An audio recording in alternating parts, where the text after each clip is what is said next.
Witam serdecznie na kanale Downhill Ciężki Handel. Kolejny rower do sprzedania jest to Scott Gambler z 2016 roku w rozmiarze L na kołach 27,5. Piękny rower w super stanie.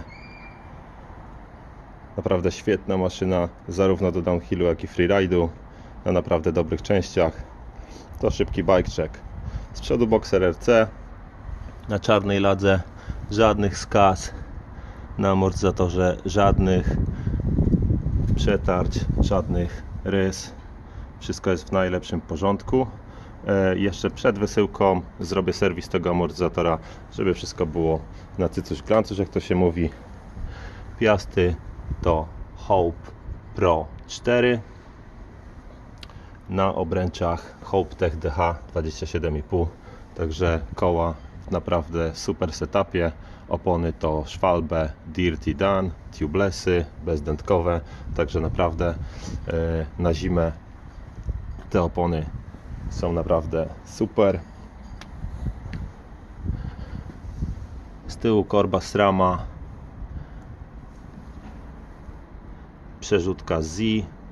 Z tyłu również piasta Hope Pro 4, obręcz ta sama i opona również Schwalbe Dirty Dan.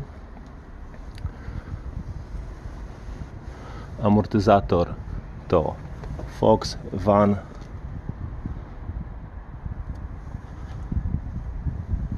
Siodełko Syncross, def gripy, fajny mostek i hamulce Shimano Dior naprawdę wystarczają. Ja postaram się pokazać, jak one działają i do tego jeszcze zawieszenie.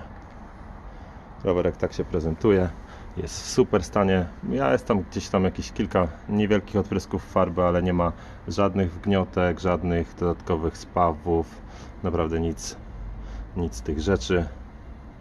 O, tu jest jakieś delikatne odpryski w tym miejscu, nic wielkiego. Dobra, to ja staram się pokazać, jak działa zawieszenie i hamulce.